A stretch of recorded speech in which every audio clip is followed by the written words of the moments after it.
Hello friends, welcome back to my channel.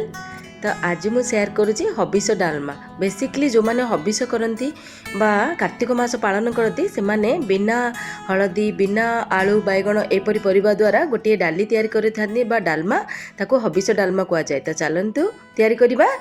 एइथिपाई मु गोटे bowl रे गोटे कप मुग डाली नेइची, ताको किछि पानी देई याकू भल भाव में मंथा मंथी कर धोईदेबा। कारण मु आगुरी भी कही डाली रे बहुत स्टार्च और मैला थाए। देखंतु बहुत धला धला पानी बाहरला। एगुड़ा को थरे दुई थर धोइबा निहाती आवश्यक। पुणी थरे एथिरे पानी देई आउ थरे मंथा मंथी कर धोई पारिबा बा धोईदेबा। देखंतु एठी भल भाव में आपण मंथा मंथी करके 2 ରୁ 3 थर धोईदेबे। तापर एठी साइड करके रखिदेबा। आकु एठी मु गोटे हांडी बसई नहीं। आपड़ चाहिए माटी हांडी रे भी करेंगे। माटी हांडी रे टेस्ट बहुत भल आसी थाए।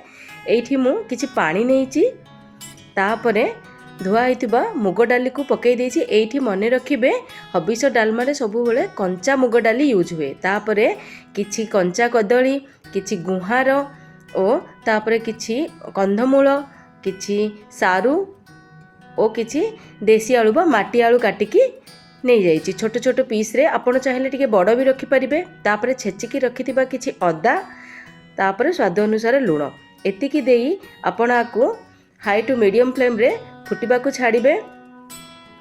तापरे आकु कवर करिकी लो फ्लेम रे 10 ରୁ 15 मिनट फुटिबा को छाड़िबे। देखंतु एठी 10 ରୁ 15 मिनट हेई जाइछि। थरे चेक कर देबा डाली केतिकी सिजिछि।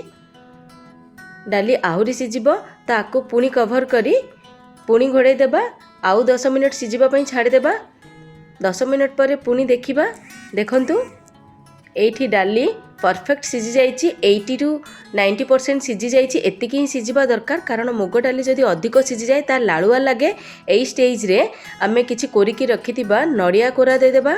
आ द्वारा टेस्ट बहुत भल आसे, बहुत बढ़िया टेस्ट आसे एथिरे। तो आपण आकु न फुटेकी भी एमिति खाई परिबे।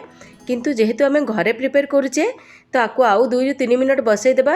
मने रखिबे नड़िया कोरा पकेला पर बहुत समय आकु कुक करिवे नाही। हार्डली 1 ରୁ 2 मिनट बसई की गैस रो फ्लेम ऑफ कर देबे। देखंतु डालीटी परफेक्ट हे जाइछि। ना अधिक सिझिछि ना कम सिझिछि, परफेक्ट कंसिस्टेंसी रे अछि। एबे आरो गोटे तड़का प्रस्तुत करिबा। एथि पई गोटे तड़का पैन रे मु 2 बड़ चमच घी नेइछि। आपण डेफिनेटली घी ही नेबे, कारण हबिष डालमा सब घी रे करा जाए। तापरे गोटे चमच जीरा नेइछि। जीरा को पूरा फुटिबा को देबे। फ्लेम आपण लो टू मीडियम रखिबे। जीरा फुटिले आर बहुत भल फ्लेवर आसी थाए। तापरे एठी काटी रखिथिबा 2 ରୁ 3ଟି आपणकर टेस्ट अकॉर्डिंग आपण कंचा लंका नहीं पारिबे, राग अकॉर्डिंग। तो एठी मु 2 ରୁ 3ଟି कंचा लंका नेइछि। आपण जदि डाली समय रे अदा देन थाइबे ताहले एबे अदा दे पारिबे।